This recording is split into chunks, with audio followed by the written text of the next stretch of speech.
എല്ലാവർക്കും നമസ്കാരം. സമയം കുറച്ച് വൈകിയത് കൊണ്ട് ഒരുപാട് കാര്യങ്ങളൊന്നും ഉദ്ദേശിച്ചതുപോലെ ഒന്നും പറയുന്നില്ല. അപ്പോൾ എൻ്റെതായിട്ടുള്ള കുറച്ച് അനുഭവങ്ങൾ, കുറച്ച് കാഴ്ചപ്പാടുകൾ, കുറച്ച് വിശേഷങ്ങൾ അതൊക്കെ മാത്രമാണ് ഞാനിവിടെ പങ്കുവയ്ക്കുന്നത്. ഞാൻ എൻ്റെ അച്ഛനും അമ്മയും അധ്യാപകരായിരുന്നു. അതുകൊണ്ട് തന്നെ അവർക്ക് വീട്ടിലൊരു വായനയുടെ ഒരു അന്തരീക്ഷം എൻ്റെ ബാല്യകാലത്ത് തന്നെ ഉണ്ടായിരുന്നു. കഥകൾ പറയുവാനും കഥകൾ കേൾക്കുവാനും അതുപോലെ തന്നെ ധാരാളം പുസ്തകങ്ങൾ, കുറച്ചുകൂടി വളർന്ന് കൗമാരകാലമായപ്പോഴേക്കും കുറെ പുസ്തകങ്ങൾ വായിക്കുവാനും ഒക്കെയുള്ള അങ്ങനെ ഒരു അന്തരീക്ഷമായിരുന്നു വീട്ടിലുണ്ടായിരുന്നത്. അതുകൊണ്ട് തന്നെ വായനയിലേക്ക് ചെറിയ പ്രായത്തിൽ തന്നെ എനിക്ക് ഒരു അട്രാക്ഷൻ ഉണ്ടായിരുന്നു. അത് കഴിഞ്ഞ് ഏത് പുസ്തകം കണ്ടാലും വായിക്കുക, അങ്ങനെയൊക്കെയുള്ള ഒരു താല്പര്യത്തിലേക്ക് വരുവാനായിട്ട് സാധിച്ചിരുന്നു. പിന്നെ സ്കൂളിൽ പഠിക്കുന്ന കാലത്ത് തന്നെ അതുകൊണ്ട് കഥകൾ എഴുതാനൊക്കെ എനിക്കിപ്പോഴും ഓർമ്മയുണ്ട്. ഞാൻ എഴുതിയ ആദ്യത്തെ കഥ എന്ന് പറയുന്നത് 6ാം ക്ലാസ്സിൽ പഠിക്കുമ്പോഴാണ്. ആദ്യത്തെ കഥ, ആ കഥയുടെ പേരും എനിക്ക് ഓർമ്മയുണ്ട്. മിനിമോളുടെ ദുഃഖം എന്നായിരുന്നു ആ കഥയുടെ പേര്. കാരണം അന്ന് ഏതോ എൻ്റെ കുഞ്ഞു മനസ്സിൽ എന്തോ ഒരു വേദന ഉണ്ടാക്കിയ ഒരു കാര്യമാണ് ഞാൻ ആ ഒരു കഥയായിട്ട് എഴുതിയത്. എനിക്കത് ഓർമ്മയുണ്ട് ഇപ്പോഴും. അതേ സങ്കടപ്പെട്ടിരുന്നതും കണ്ണു നിറഞ്ഞതും ഒക്കെ ഓർമ്മയുണ്ട്. അപ്പോൾ അത് കഴിഞ്ഞ് ഈ കഥ ഞാൻ ആദ്യം കാണിക്കുന്നത് ഞാൻ പഠിച്ച സ്കൂളിന്റെ ഹെഡ് മിസ്ട്രസിനെ തന്നെയാണ്. ടീച്ചറുടെ പേര് സുൽത്താന ബീവി എന്നായിരുന്നു. അപ്പോൾ ടീച്ചറെ എല്ലാത്തിനും നല്ല പോലെ പ്രോത്സാഹനം നൽകുന്നവരെല്ലാവർക്കും ഭയങ്കര ഇഷ്ടമായിരുന്നു ടീച്ചറെ. അതേപോലെ ആളും അതുപോലെ കഥയും കവിതയും ഒക്കെ ഇഷ്ടപ്പെടുന്ന വളരെ സുന്ദരിയായിട്ടുള്ള ഒരു ടീച്ചറും കൂടിയായിരുന്നു. അതുകൊണ്ട് തന്നെ കുട്ടികൾക്കൊക്കെ ഒരു പ്രത്യേക ഇഷ്ടം ഉണ്ടായിരുന്നു. അപ്പോൾ ടീച്ചറെ ഇതെല്ലാവരെയും കാണിക്കുകയും എല്ലാവരും എന്നെ അപ്രീഷിയേറ്റ് ചെയ്യുകയും ഒക്കെ ചെയ്തു എന്നതായിരുന്നു എനിക്ക് എൻ്റെ ഈ കഥ എഴുത്തിലെ തുടക്കം. അതായത് ആദ്യം കിട്ടിയ ഒരു വലിയ കോംപ്ലിമെന്റ് എന്ന് പറയുന്നത് എനിക്ക് സ്കൂളിൽ നിന്നും ഇങ്ങനെയായിരുന്നു കിട്ടിയത്. അത് കഴിഞ്ഞ് പിന്നീട് ഒരു പ്രീ ഡിഗ്രി ആയപ്പോഴാണ്, അന്ന് പ്രീ ഡിഗ്രി ആണ്, പക്ഷെ ആ സമയത്താണ് എനിക്ക് ചെറിയൊരു ബ്രേക്ക് വായനയിലും അതുപോലെ അന്ന് സ്കൂളിലൊക്കെ എന്താ പറയുക മാസികകളിലും ഒക്കെ എഴുതും, പല മത്സരങ്ങളിൽ പങ്കെടുക്കും, കഥാമത്സരം പ്രത്യേകിച്ചും. അപ്പൊ അതിനൊക്കെ പ്രൈസ് കിട്ടുമ്പോഴൊക്കെ ഭയങ്കര സന്തോഷമാണ്. പക്ഷെ പ്ലസ് ടു അന്ന് പ്രീ ഡിഗ്രിയാണ്. അപ്പോൾ ഈ പറഞ്ഞതുപോലെ തന്നെ അന്ന് വീട്ടിലും അന്നത്തെ ഒരു കാലഘട്ടത്തിന്റെ ഒരു ആവശ്യം അല്ലെങ്കിൽ അന്നത്തെ ഒരു തരംഗം എന്ന് പറയുന്നത് പോലെ 10ാം ക്ലാസ്സിലെ നല്ലൊരു മാർക്കോടുകൂടിയൊക്കെ പാസ്സായത് കൊണ്ട് തന്നെ മോൾ ഡോക്ടർ ആവണമെന്ന് അധ്യാപകരായ എൻ്റെ അച്ഛനും അമ്മയും ആഗ്രഹിച്ചു. അപ്പോൾ സ്വാഭാവികമായും എനിക്ക് സെക്കൻഡ് ഗ്രൂപ്പാണ് എടുക്കാനായിട്ട് സാധിച്ചത്. എനിക്ക് അന്നും അത് മനസ്സുകൊണ്ട് ഒട്ടും ഇഷ്ടമുണ്ടായിരുന്നില്ല. പക്ഷെ അന്ന് ഇത് പറഞ്ഞതുപോലെ തിരിച്ചൊന്നും പറയില്ലല്ലോ. അപ്പൊ അതുകൊണ്ട് ഞാനത്, പക്ഷെ എനിക്ക് അന്നാണ് ശരിക്കും പറഞ്ഞാൽ ഫിസിക്കലി ആൻഡ് മെന്റലി എനിക്കൊരു സഫോക്കേഷൻ ഭയങ്കരമായി ഫീൽ ചെയ്തിട്ടുള്ള, ഞാൻ എത്തപ്പെടാത്ത, അതായത് കരയിൽ പിടിച്ചിട്ട മത്സ്യത്തെ പോലെ എന്ന് പറയുന്നത് പോലെ ആയിരുന്നു ആ 2 വർഷം എന്നെ സംബന്ധിച്ചു. എനിക്കൊരു എൻജോയ്മെന്റും കോളേജിലാണെങ്കിൽ പോലും ഒരു എൻജോയ്മെന്റ് എനിക്കുണ്ടായിരുന്നില്ല. കാരണം എനിക്ക് ഇഷ്ടമല്ലാത്ത വിഷയങ്ങളാണ്. പ്രത്യേകിച്ച് ലാബൊക്കെ ഉള്ള ദിവസം എനിക്ക് കോളേജിൽ പോകാൻ മടിയായിരുന്നു. ഫിസിക്സ്, കെമിസ്ട്രി, അതുപോലെ സയൻസ്, സുവോളജി, ബോട്ടണി, ഇതിൻ്റെയൊക്കെ ലാബിൽ പോകുമ്പോൾ എന്തോ എനിക്ക് ഒട്ടും ഒരിക്കലും അഡ്ജസ്റ്റ് ചെയ്യാൻ പറ്റാത്ത ഒരു സ്ഥലത്ത് പോയിരിക്കുന്ന ഒരു പ്രതീതിയായിരുന്നു. പക്ഷെ എനിക്കൊരു ഭാഗ്യം ഉണ്ടായത്, റിസൾട്ട് വന്നപ്പോൾ ക്ലാസ്സോടുകൂടിയൊക്കെ പാസ്സായി. അതോടൊപ്പം തന്നെ അന്ന് കോളേജിലെ ഇംഗ്ലീഷിന് ടോപ്പേഴ്സില് ഞാനുണ്ടായിരുന്നു. ഇംഗ്ലീഷിന് ഏറ്റവും കൂടുതൽ മാർക്ക് കിട്ടിയ വിദ്യാർത്ഥികളിൽ ഒരാൾ ഞാനായിരുന്നു. അതോടുകൂടി തന്നെ ഞാൻ വീട്ടിൽ തുറന്നു പറഞ്ഞു. പിന്നീട് എനിക്ക് മനസ്സിലായി ഇനി ഇതൊട്ടും എനിക്ക് അഡ്ജസ്റ്റ് ചെയ്യാൻ പറ്റില്ല. വീട്ടിലും മനസ്സിലായി ഞാൻ ഹാപ്പി അല്ല എന്ന് മനസ്സിലായി കഴിഞ്ഞപ്പോൾ എനിക്ക് ഇംഗ്ലീഷ് ലിറ്ററേച്ചർ എടുത്ത് പഠിക്കണം എന്ന് ഞാൻ പറഞ്ഞു. അതാണ് ആഗ്രഹം. അപ്പോൾ ഇംഗ്ലീഷ് എടുത്ത് പഠിക്കാനായിട്ട് വീട്ടിൽ സമ്മതിച്ചു. അങ്ങനെയാണ് പിന്നെ മലയാള പുസ്തകങ്ങളാണ് അതുവരെ അധികം വായിച്ചിരുന്നത്. പക്ഷെ ഇംഗ്ലീഷ് ലിറ്ററേച്ചർ എടുത്തതോടുകൂടി ഇംഗ്ലീഷിന്റെ ഒരു വായനയിലേക്ക്, പുസ്തകങ്ങളുടെ വായനയിലേക്ക് വരാനായിട്ട് എനിക്ക് സാധിച്ചു. അത് കഴിഞ്ഞ് ഡിഗ്രി ഒക്കെ കഴിഞ്ഞ് അവസാനം PG ചെയ്യാനായിട്ട് വന്നപ്പോൾ അന്ന് ആലപ്പുഴ ICT കോളേജ്, അന്ന് അവിടെ MPhilഒക്കെ ഉണ്ട്. അവിടെ ലിമിറ്റഡ് സീറ്റ്സേ ഉള്ളൂ, 20-22 സീറ്റ് മറ്റേ ഉള്ളൂ ലിറ്ററേച്ചറിന്, ഇംഗ്ലീഷ് ലിറ്ററേച്ചറിന്. പക്ഷെ അവിടെ പഠിക്കണമെന്ന് എനിക്ക് ഭയങ്കരമായ ഒരു ആഗ്രഹം ഉണ്ടായിരുന്നു. കാരണം എറണാകുളം മഹാരാജാസ് പോലെ തന്നെ തലപ്പൊക്കമുള്ള നമുക്ക് ഒരുപാട് എന്താ പറയുക, കലാ, സാഹിത്യ, രാഷ്ട്രീയ അങ്ങനെയുള്ള പ്രതിഭകളെ വാർത്തെടുത്തിട്ടുള്ള ഒരു കോളേജാണല്ലോ ആലപ്പുഴ ICT കോളേജ് എന്ന് പറയുന്നത്. അപ്പൊ അവിടെ അഡ്മിഷൻ കിട്ടുമെന്നൊന്നും അറിയില്ല, എങ്കിലും മാർക്കുണ്ട്, എന്നുവെച്ചാൽ കിട്ടണമെന്നില്ല. എന്തായാലും അവിടെ അപ്ലൈ ചെയ്തു. എൻ്റെ ഭാഗ്യത്തിന് എനിക്ക് അവിടെ അഡ്മിഷൻ കിട്ടി. അതെന്റെ ലൈഫിലെ ഏറ്റവും വലിയൊരു ഭാഗ്യമായിരുന്നു. എനിക്ക് അവിടെ പോയി PG MA ലിറ്ററേച്ചർ ചെയ്യാൻ സാധിച്ചു എന്നുള്ളത്. അപ്പോൾ അവിടെ ഒന്നിനൊന്നും മെച്ചമായിട്ടുള്ള ക്ലാസ്സുകളായിരുന്നു. പ്രത്യേകിച്ച് ഷേക്സ്പിയറിന്റെ എന്താ പറയുക ഡ്രാമാസ്, അദ്ദേഹത്തിന്റെ പ്ലേസ്, അതൊക്കെ അവിടെ ഓരോ PC മനോജ് സാറ് അല്ലെങ്കിൽ ടോമി സാർ, ഇവരൊക്കെ ആ ക്ലാസ്സുകൾ തന്നെ നമ്മളെ ലയിപ്പിക്കുന്ന ഒരു ക്ലാസ്സുകളായിരുന്നു. അതേപോലെ തന്നെ ആ സമയത്തുണ്ടായ മറ്റൊരു വലിയ അനുഗ്രഹമായിരുന്നു എനിക്ക് ആ കോളേജിൽ. ഞാനത് വലിയ രാഷ്ട്രീയക്കാരിയോ രാഷ്ട്രീയത്തിനോടുള്ള വലിയ ആഭിമുഖ്യമോ ഒന്നുമില്ല എങ്കിൽ കൂടിയും ഞാൻ ഈ എഴുത്തിന്റെ ഒരു സംഭവം ഉള്ളത് കൊണ്ട് തന്നെ പലപ്പോഴും ഞാൻ കോളേജിലൊക്കെ മാഗസിൻ എഡിറ്റർ, സബ് എഡിറ്റർ ആയിട്ടൊക്കെ എന്നെ പലപ്പോഴും സെലക്ട് ചെയ്യാറുണ്ടായിരുന്നു. എല്ലാ കോളേജ് മാഗസിൻസിലും എൻ്റെ കഥകൾ ഉണ്ടാവും. കഥാമത്സരങ്ങളിലെല്ലാം സ്ഥിരമായി പങ്കെടുക്കും. മറ്റ് കലാമത്സരങ്ങളിൽ വന്നതുപോലെ തന്നെ ഇതിന് കഥാമത്സരം ഒരിക്കലും ഞാൻ വിട്ടുകളയില്ല. അപ്പൊ അതിനൊക്കെ മിക്കപ്പോഴും ഒരു പ്രൈസ് ഒക്കെ കിട്ടി പോയിട്ടുണ്ട്. അപ്പൊ അതുകൊണ്ടായിരിക്കാം മിക്കപ്പോഴും സബ് എഡിറ്റർ ആവാനായിട്ട് എന്നെ എപ്പോഴും സെലക്ട് ചെയ്യാറുണ്ടായിരുന്നു. അങ്ങനെ വന്ന് PG ആയപ്പോൾ കോളേജിലെ വൈസ് ചെയർപേഴ്സൺ സ്ഥാനത്തേക്ക് മത്സരിക്കുവാനുള്ള ഒരു ഫോഴ്സ് ഉണ്ടാവുകയും, ഞാൻ കോളേജല്ലേ എപ്പോഴും കിട്ടുന്ന ഒരു ചാൻസ് അല്ലല്ലോ, അപ്പോൾ എൻ്റെ അധ്യാപകർ ഉൾപ്പെടെ എല്ലാവരും എനിക്ക് സപ്പോർട്ട് തരികയും അങ്ങനെ ഞാനിവിടെ മത്സരിക്കുകയും ചെയ്തു. ഡിസ്ട്രിക്ട് കോളേജിൽ വൈസ് ചെയർപേഴ്സൺ ആയിട്ട് മത്സരിക്കുക. അപ്പൊ ആ സമയത്ത് അവിടെ എല്ലാം പ്രതിഭകളാണ്, നമ്മളെക്കാളൊക്കെ ഒരുപാട് കഴിവുള്ള കലാകാരന്മാരുടെ അതായത് എൻ്റെ കുഞ്ചാക്കോ ബോബനൊക്കെ എൻ്റെ ജൂനിയറായിട്ട് അവിടെ ഉണ്ട്. ഞാൻ എൻ്റെ ക്ലാസ്സിന്റെ ഓപ്പോസിറ്റ് ക്ലാസ്സിന് ഒരു BCom വിങ് ഉണ്ട്. അതന്നെ വലിയൊരു കോളേജ് ഒരു ഏരിയ തന്നെയാണ്, ഏക്കർ കണക്കിനുണ്ട് അവിടെ. അപ്പൊ ബോബനൊക്കെ BComലാണ്. അപ്പൊ റെഗുലറായിട്ടൊന്നും വരാറില്ല. എനിക്കപ്പോൾ അങ്ങനെയുള്ള എല്ലാവരും വളരെ പ്രതിഭകളായിട്ടുള്ള സ്റ്റുഡൻസ് ആണ് അവിടെ പഠിക്കുന്നത്. ഒരു 80% എന്നുള്ള കാര്യത്തിൽ സംശയമൊന്നുമില്ല. അപ്പൊ ഇവരോടൊപ്പം മത്സരിക്കുന്നവരും അങ്ങനെയുള്ളവർ തന്നെയാണ്. അപ്പോൾ എനിക്ക് അവിടെ ചെയർപേഴ്സണായിട്ട് മത്സരിക്കുന്നത് നമുക്ക് എല്ലാവർക്കും പരിചയമായിട്ടുള്ള സംസ്ഥാന ചലച്ചിത്ര അവാർഡ്, അതായത് മികച്ച ഗായകനുള്ള സംസ്ഥാന പുരസ്കാരം ലഭിച്ചിട്ടുള്ള സുദീപ് കുമാർ, അദ്ദേഹം ഒടിയൻ എന്നുള്ള ഫിലിമിലെ പാട്ടൊക്കെ അങ്ങനെയുള്ള അദ്ദേഹമായിരുന്നു എൻ്റെ അവിടെ ചെയർപേഴ്സണായിട്ട് മത്സരിക്കുന്നത്. അപ്പൊ ഇങ്ങനെയുള്ള പ്രതിഭകളോടാണ് നമ്മൾ ഇവരുടെ ഇതിലാണ് നമ്മൾ മത്സരിക്കുന്നത്.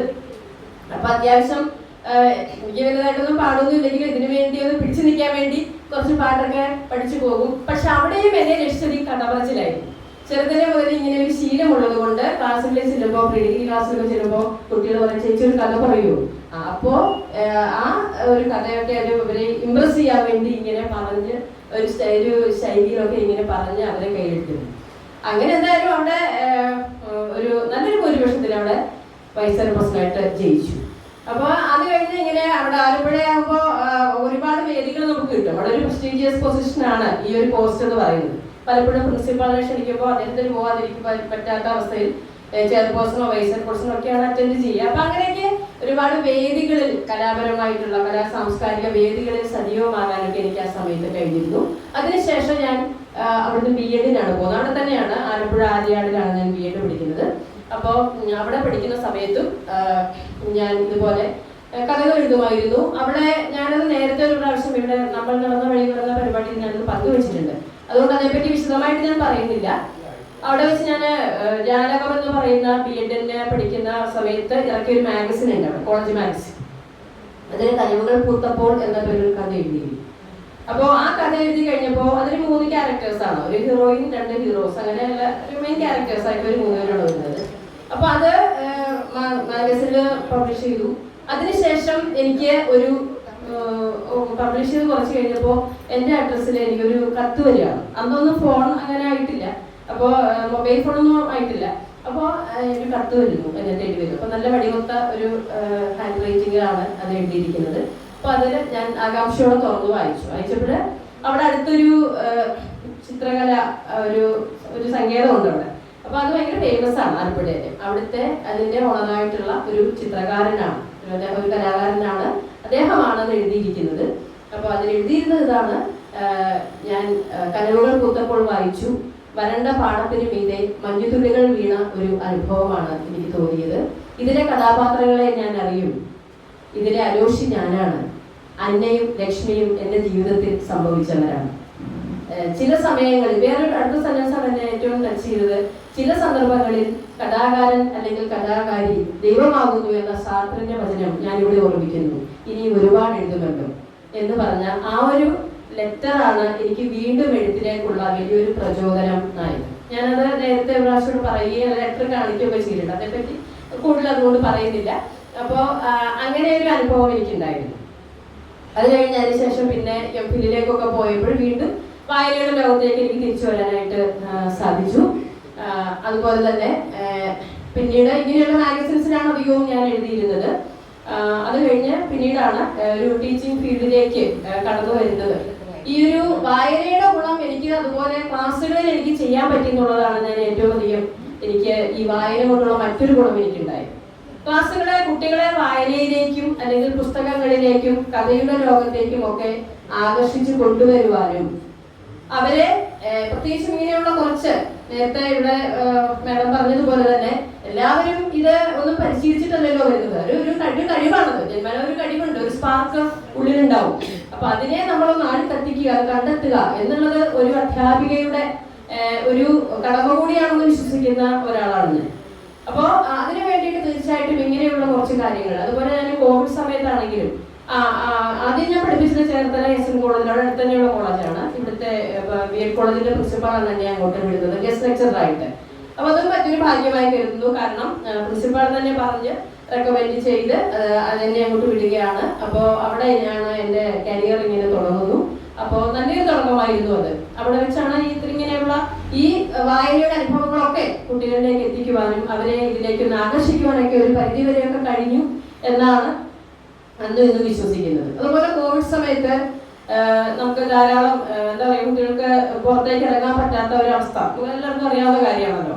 അപ്പൊ അവരിങ്ങനെ ഭയങ്കരമായ ഒരു സപ്പോക്കേഷൻ, ആകെ ഒരു പ്രത്യേകിച്ചും അവരുടെ ഒരു ഏജിലൊക്കെ ഒരു +2 വരെയുള്ള ഒരു കുട്ടികളെന്നൊക്കെ പറയുമ്പോൾ അവരെ ഏറ്റവും അധികം എനർജറ്റിക് ആയിട്ട് നടക്കുന്ന ഒരു സമയത്ത് അവർ സപ്രസ്ഡ് ആയിട്ടിരിക്കേണ്ട ഒരു അവസ്ഥ. അപ്പൊ ഒരു ഫിസിക്കൽ ആൻഡ് മെന്റൽ ഒരു എന്താ പറയുക ഭയങ്കരമായ ഒരു സപ്രഷൻ, അവരെ വല്ലാതെ ഒരു ഡിപ്രഷനിലേക്ക് അവരെ കൊണ്ടുപോകുന്ന ഒരു അവസ്ഥ പല പേരൻസും എന്നോട് പറയുന്നുണ്ടായി. അപ്പൊ ഞാൻ ഈ ഓൺലൈൻ ക്ലാസ് ആണല്ലോ നടക്കുന്നത്. പക്ഷെ ഞാൻ ഓൺലൈനിൽ കൂടുതൽ പഠിപ്പിക്കാൻ നിൽക്കാതെ ഞാനും എൻ്റെ സ്റ്റുഡൻസും, പ്രത്യേകിച്ച് ബോയ്സ് മാത്രമുള്ള ഒരു ക്ലാസ് ആയിരുന്നു, ഒരു 50 സ്റ്റുഡൻസ് ഉണ്ടായിരുന്നു.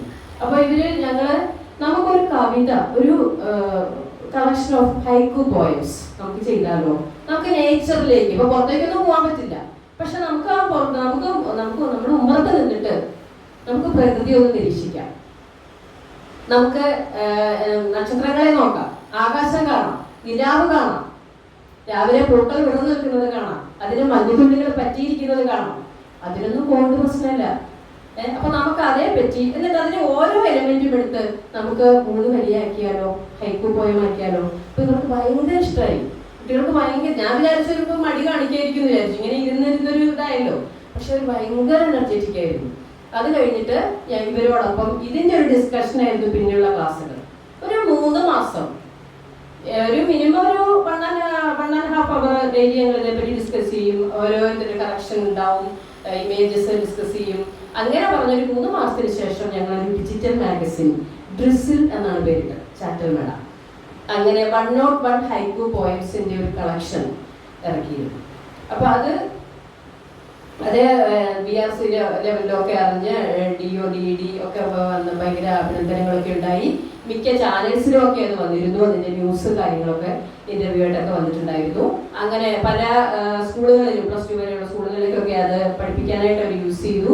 അങ്ങനെ റെഫറൻസ് ഒക്കെ അവർ റെഫർ ചെയ്തു. ഇതൊക്കെ പറഞ്ഞ് ഞങ്ങൾക്ക് ഭയങ്കരമായി, ഒരിക്കലും അങ്ങനെയൊന്നും വിചാരിച്ചതല്ല, ജസ്റ്റ് കുട്ടികളെ ഒന്ന് ഉഷാറാക്കുക എന്നത് മാത്രമാണ്. പക്ഷെ അവരുടെ ഉള്ളിൽ ഉണ്ടായിരുന്ന ആ ഒരു ക്രിയേറ്റിവിറ്റിയെ ഈ ഒരു അവസ്ഥയിൽ എനിക്ക് പുറത്തു കൊണ്ടുവരാൻ സാധിച്ചു എന്നുള്ളതിൽ എനിക്കും അതുപോലെ ആ കുട്ടികൾക്കും ഒരുപാട് സന്തോഷം ഉണ്ടായിരുന്നു. അതുപോലെ തന്നെയാണ് ആ സമയത്ത് യാത്ര പറയാൻ പോകാതെ വന്ന കുട്ടികളുടെ ഒരു സങ്കടം. അവര് വന്ന് ഫോൺ ചെയ്യാണ്, ടീച്ചറെ കാണാൻ പറ്റിയില്ലല്ലോ, യാത്ര പറയാൻ പറ്റിയില്ലല്ലോ എന്ന് പറയുന്നത് വാക്കുകൾ മുറിയുന്നു. അതെന്റെ മനസ്സിനെ ഭയങ്കരമായിട്ട് വേദനിപ്പിച്ചു സത്യത്തില്. അപ്പൊ തന്നെ ഞാൻ അവിടെ നിന്ന്, നമുക്കെപ്പോഴും മനസ്സിലൊരു ഫീലിംഗ് വരുമ്പോഴാണല്ലോ എഴുതാൻ പറ്റുക പലപ്പോഴും. അപ്പോ ഞാനത് ഒരു പാട്ടായിട്ട് എഴുതിയിരുന്നു. അത് കുട്ടികൾ തന്നെ ഏറ്റെടുക്കുകയും മാമ്പഴക്കാലം എന്ന് പറഞ്ഞിട്ടാണ്. പിന്നെ ഈ പടി ഇറങ്ങുമ്പോൾ, അപ്പൊ ഇവര് തന്നെ ഏറ്റെടുത്തത് വിഷ്വലൈസ് ചെയ്ത് അങ്ങനെയും ഒക്കെ ചെയ്തിരുന്നു. അങ്ങനെയുള്ള കുറെ കാര്യങ്ങള്, കുറെ വർക്കുകൾ എനിക്ക് ചെയ്യാൻ പറ്റി. അങ്ങനെ എനിക്ക് 2022 ഒരു ഇൻസ്പയറിംഗ് ടീച്ചർ അവാർഡ് എന്റെ പ്രവർത്തനങ്ങളെ വെച്ച് എനിക്ക് ലഭിക്കുകയുണ്ടായി. അപ്പോൾ അതെനിക്കൊരു വലിയ എന്താ പറയുക, മുന്നോട്ടുള്ള ഊർജം തന്നു. ഇനിയും കുറെ കാര്യങ്ങൾ ചെയ്യാനുണ്ട് എന്നൊരു ഊർജമാണ് എനിക്ക് തന്നത്. അപ്പൊ ടീച്ചിങ് ഫീൽഡിൽ അങ്ങനെ മുന്നോട്ട് പോകുന്നു. പിന്നെ എഴുത്തിന്റെ എനിക്കൊരു ബ്രേക്ക് വന്നത് കോളേജ് കാലം, പഠിപ്പിക്കുന്ന കാലം ഒക്കെ, എംഫിലൊക്കെ ചെയ്ത കാലം വരെയും എഴുത്ത് തുടർന്നെങ്കിലും വിവാഹശേഷം കുറെ നാളുകൾ ഗൾഫിലൊക്കെ ആയിരുന്നു. ഹസ്ബൻഡ് അവിടെ ആയിരുന്നു. അത് കാരണം ഞങ്ങൾ അവിടെ തന്നെ ആയിരുന്നു, കുറെ കാലം അവിടെയാണ്. അതിനുശേഷം തിരിച്ചു വന്നപ്പോഴും ആളവിടെയാണ്, ആൾക്ക് അവിടെ ഓൺ കമ്പനി ആയതുകൊണ്ട് ആൾക്ക് എപ്പോഴും വരാൻ പറ്റില്ലായിരുന്നു. അപ്പൊ മോള് നമുക്ക് ചെറുതിലെ തന്നെ പാട്ട്, ഡാൻസ് ഇതിനോടൊക്കെ എന്നെക്കാൾ താല്പര്യമായിരുന്നു. അപ്പൊ അവളെ ഡാൻസ് പഠിപ്പിക്കാനും പാട്ട് പഠിപ്പിക്കാനും അങ്ങനെ ഒരു ഡബിൾ റോൾ ആണല്ലോ ഹസ്ബൻഡ് ഇവിടെ ഇല്ലെങ്കിൽ. അച്ഛനും അമ്മയാണെങ്കിൽ ടീച്ചേഴ്സ്, അവർ വർക്ക് ചെയ്യുന്നു. അപ്പൊ അങ്ങനെ വന്നപ്പോ ഇവിടെ വന്നപ്പോഴും ഇവിടെയും അതെ ഒരു കൂട്ടുകുടുംബമാണ്. എല്ലാവരും നല്ല പോസിറ്റീവ് ആണെങ്കിൽ കൂടിയും നമുക്ക് നമ്മുടേതായ ഡ്യൂട്ടികൾ ഉണ്ടാവുമല്ലോ. അപ്പൊ ആ തിരക്കുകളിലൊക്കെ പെട്ട് എനിക്ക് കൂടുതൽ എഴുതാനായിട്ടും വായിക്കാനുമായിട്ടുള്ള ചെറിയൊരു ബ്രേക്ക് വന്നു. പക്ഷെ അതിനുശേഷം ഇങ്ങനെ മാഗസിൻസിലൊക്കെ എഴുതി തുടങ്ങി. 2016 മറ്റുമാണ് വിദ്യാരംഗം കലാസാഹിത്യ വേദി അധ്യാപകർക്കായിട്ട് ജില്ലാതലത്തിലൊരു കോമ്പറ്റീഷൻ വെച്ചിരുന്നു, കഥാമത്സരം, കഥാഎഴുത്ത് മത്സരം വെച്ചിരുന്നു. അതിലെനിക്ക് ഫസ്റ്റ് കിട്ടിയിരുന്നു. അപ്പൊ ആ കഥ നമുക്കപ്പോൾ ടോപ്പിക്ക് എന്നിട്ട് എഴുതുന്നുണ്ടോ ടീച്ചേഴ്സിനുള്ള, അത് എന്തായിരുന്നു, മുൻപേ കുതിക്കുന്ന വണ്ടി എന്ന ടോപ്പിക്കാണ് തന്നത്. ഞാൻ അതിനെ ഒരു ലൈഫുമായിട്ട് ഒന്ന് എന്താ പറയുക ഒരു ഇമേജ് വെച്ചിട്ട് അതൊരു കഥയാക്കി ഒരു എക്സ്പീരിയൻസിന്റെ ഒരു കഥ എഴുതി. 2 മണിക്കൂർ ഞാനൊരു എക്സ്പീരിയൻസിലേക്ക് പോയി. അതെന്താ നമുക്ക് മറ്റൊരവസരത്തിൽ പറയാൻ സമയത്തിന്റെ ദൗർലഭ്യം കാരണം. അത് കഴിഞ്ഞിട്ട് ഈ കഥ ഒരിക്കൽ നമ്മുടെ MDR സാറ് കണ്ടു, മാഗസിനിൽ കണ്ടിരുന്നു. സാറിന് ഭയങ്കര ഇഷ്ടമായി ഈ കഥ. എന്നിട്ട് സാർ അതിലൊരു കമന്റ് ഒക്കെ എഴുതിയിട്ടുണ്ട്. അതും എനിക്കൊരു വലിയ പ്രോത്സാഹനമായി. അത് കഴിഞ്ഞ് ഒരു 2 വർഷം മുൻപാണ് എൻ്റെ ബുക്ക്, ആദ്യത്തെ എൻ്റെ കഥാസമാഹാരം എൻ്റെ രാജബന്ധിപ്പൂക്കൾ, അത് പ്രസിദ്ധീകരിക്കുന്നത്. ഇവിടെ കേരള സാഹിത്യ അക്കാദമിയിൽ വെച്ചിട്ട് പ്രൊഫസർ സി രവീന്ദ്രനാഥാണ് പ്രകാശനം ചെയ്തത്. അപ്പോൾ അതിന്റെ അവതാരിക എഴുതിയിരിക്കുന്നതും MDR സാറാണ്. അപ്പൊ അങ്ങനെ ചൽസി ബുക്സ് ആണ് ഇറക്കിയത്. അപ്പൊ അങ്ങനെ അത് ആ ഒരു ബുക്കിൽ നിൽക്കുന്നു. പിന്നെ അതിനുശേഷം കുറെ പാട്ടുകളാണ് ഞാനിപ്പോ കുറച്ച് എഴുതിക്കൊണ്ടിരിക്കുന്നത്. പക്ഷെ ഇനിയും കൂടുതൽ എഴുതാൻ തന്നെയാണ് തീരുമാനം. പിന്നെ ഇപ്പോ അതിന് ഏറ്റവും അധികം പറ്റുന്ന ഏറ്റവും അനുയോജ്യമായ ഒരു സ്ഥലത്താണ് ഞാനിപ്പോ വന്നു പെട്ടിരിക്കുന്നത്, സാഹിതി. കാരണം ഇത് സാഹിത്യം ഉള്ളിടത്തോളം നമുക്ക് എപ്പോഴും ഒരു സോഴ്സ് ഓഫ് ഇൻസ്പിറേഷൻ ഉണ്ടോ, അതിങ്ങനെ ഒഴുകിക്കൊണ്ടേയിരിക്കും. അപ്പൊ തീർച്ചയായിട്ടും കൂടുതൽ എഴുതാൻ തന്നെയാണ്. അതോടൊപ്പം തന്നെ അധ്യാപനം എനിക്ക് വിടാൻ പറ്റില്ല.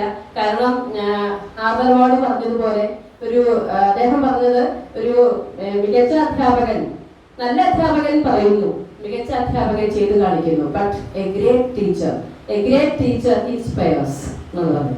ഒരു മഹാനായ എഴുത്തുകാരൻ മാത്രമേ കുട്ടികളെ പ്രചോദിപ്പിക്കാൻ കഴിയൂ എന്നാണ് ആദർവാട് പറഞ്ഞത്. അപ്പൊ ആ പാത തന്നെയാണ് പിന്തുടരാൻ ഞാൻ ആഗ്രഹിക്കുന്നത്. ഹെലൻ കെല്ലറിനെ ലോകമറിയുന്ന, ഡെപ്പാൻഡമ്പായിരുന്ന ഹെലൻ കെല്ലറിനെ ലോകമറിയുന്ന ഒരു വ്യക്തിത്വമായി മാറ്റിയത്, ഒരു എഴുത്തുകാരിയും ഒരു പ്രൊഫസറും ഒക്കെയായി മാറ്റിയത്, അതിന് ഏറ്റവും അധികം അവരെ ഇൻഫ്ലുവൻസ് ചെയ്തത്, മോട്ടിവേറ്റ് ചെയ്തത്, സപ്പോർട്ട് ചെയ്തത് അവരുടെ ടീച്ചറായിരുന്നു. അപ്പൊ അതേപോലെ ലോകം അംഗീകരിച്ചിട്ടുള്ള മാതൃകകൾ ഒരുപാടുണ്ട് അധ്യാപനത്തിന്. അപ്പൊ അങ്ങനെ മുന്നോട്ട് അങ്ങനെ തന്നെ പോകണമെന്ന് തന്നെയാണ് ഞാൻ ആഗ്രഹിക്കുന്നത്. അതുപോലെ തന്നെ എൻ്റെ ലൈഫ് ഒരു കാര്യം കൂടി, സമയമുണ്ടല്ലോ 5 മിനിറ്റ് കൂടി ഉണ്ടല്ലോ, അതുകൊണ്ട് ഒരു കാര്യം കൂടി ഉണ്ട്. എനിക്ക് ഇതുപോലെ വിദ്യാർത്ഥികൾ ഒരുപാട് സ്നേഹമുണ്ട്. എനിക്ക് അങ്ങനെ നെഗറ്റീവ് ഒന്നും അധ്യാപനത്തിൽ ഇതുവരെ ഉണ്ടായിട്ടില്ല. പിന്നെ ഈ ഒരു 3-4 കൊല്ലം മുൻപ് ഞാനിവിടെ ഞാൻ പ്ലസ് ടു നമ്മുടെ ജില്ലയിലുള്ള മിക്ക സ്കൂളിലും പഠിപ്പിച്ചിട്ടുണ്ട്. കാരണം അതൊക്കെ ഗസ്റ്റ് ലെക്ചറേഴ്സ് ആണ്. അതുകൊണ്ട് ഒരേ ദിവസം തന്നെ 3 സ്കൂളൊക്കെ പോയിട്ടാണ് പഠിപ്പിക്കുക പ്ലസ് ടുവിന്.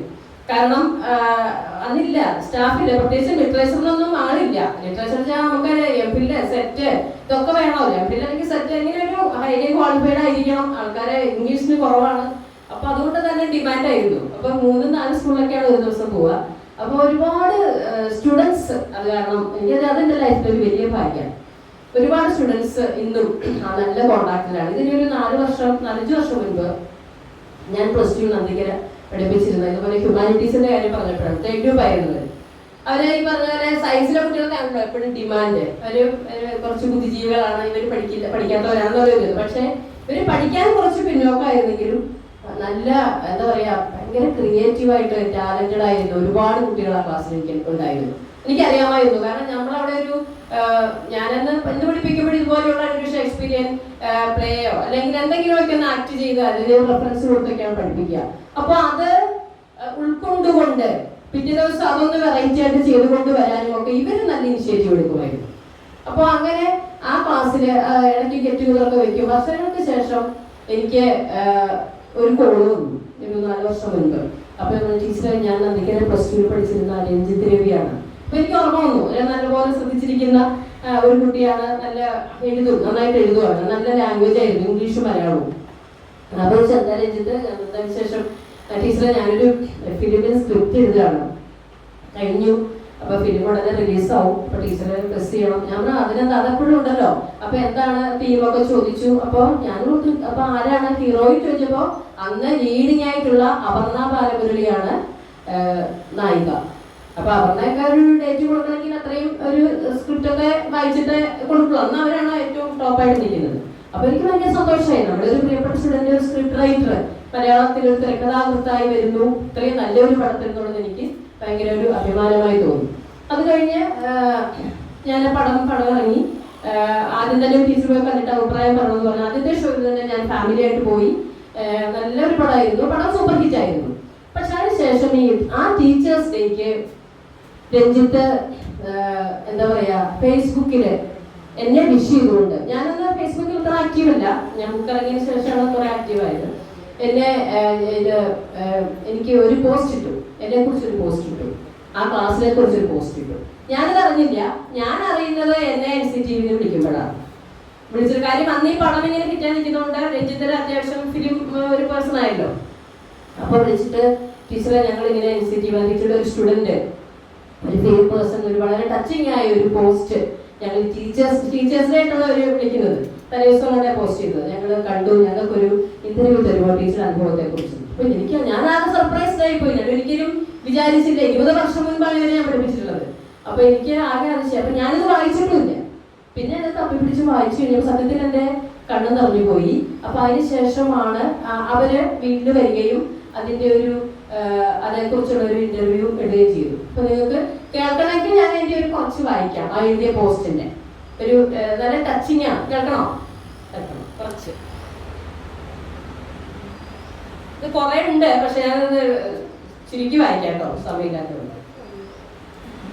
കാരണം നല്ല ലാംഗ്വേജ് ആണ് രഞ്ജിത്തിന്റെ. അവര് നന്നായി എഴുതുന്ന ഒരു, അതുകൊണ്ട് തന്നെയാണ് ഒരു പക്ഷേ സ്ക്രിപ്റ്റിലേക്ക് വന്നത് എന്ന് എനിക്ക് മനസ്സിലാവുന്നത്. തുടക്കം ഇങ്ങനെയാണ്: അസ്തമിക്കാത്ത കൗതുകം.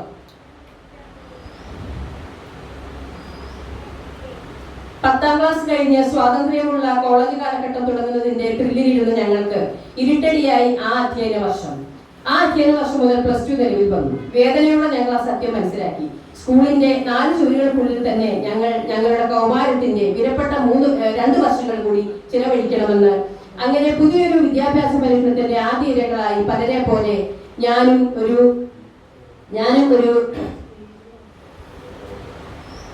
ഒരു ജൂനിയർ മാസ മഴയും നനഞ്ഞുകൊണ്ട് നന്ദിക്കരയിലെ ആ പഴയ സർക്കാർ വിദ്യാലയത്തിന്റെ പടവുകൾ കയറി ചെന്നു.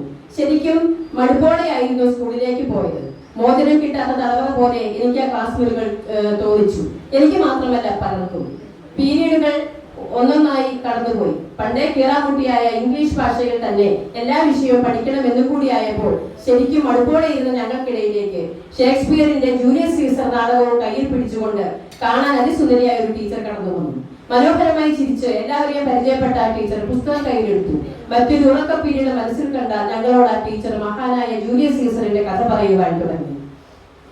സുന്ദരമായി അഭിനയിച്ചു കാണിച്ചു. സംഭാഷണങ്ങൾ ഏറെക്കുറിച്ചുകളാൽ ഭാവനിർഭരമായി. ഞങ്ങൾ ആ കഥയിലേക്ക് ലയിച്ചു. എങ്ങനെ ഒരു കഥാകാരൻ ഉണർന്നു. അതിസുന്ദരമായി ആ ടീച്ചർ ആ കഥ പറഞ്ഞു. എല്ലാവരും കൗതുകം നിറഞ്ഞു. അവതരണ ഭംഗി കൊണ്ട് എല്ലാവരിലും പഠനം കയറാൻ തുടങ്ങി. ആ ക്ലാസ് മുറി ഒരു കൊട്ടാരമായി. ഞങ്ങൾ ആ കഥയിലെ കഥാപാത്രങ്ങളും. ക്ലാസ് കഴിഞ്ഞ് പോകാൻ നേരം ഒരിക്കൽ കൂടി ഞങ്ങൾ ആ ടീച്ചറുടെ പേര് ചോദിച്ചു. അതിനുശേഷം ടീച്ചർ ഞങ്ങളുടെ പ്രിയപ്പെട്ട അധ്യാപികയായി. കൂടുതൽ കൗതുകം നിറച്ചുകൊണ്ട് ടീച്ചർ കഥകൾ പറഞ്ഞുകൊണ്ടേയിരുന്നു. അങ്ങനെ വിരസമായി പോകാവുന്ന ഉറക്കം തൂങ്ങുന്ന ഭാഷാ ക്ലാസ്സുകൾക്ക് അപവാദമായി ഞങ്ങളുടെ ഭാഷാ ക്ലാസ് വർഷം മുഴുവൻ സജീവമായി. പതിയെ ഇംഗ്ലീഷിനോടുള്ള ഞങ്ങളുടെ മനോഭാവം മാറി വന്നു. ഞങ്ങൾ അറിയാതെ പല കഥകളിലൂടെ ആ ടീച്ചർ ഞങ്ങളെ മനോഹരമായ ഭാഷയുടെ സൗന്ദര്യവും കഥയെഴുത്തും ഞങ്ങൾക്ക് പഠിപ്പിച്ചു തന്നു.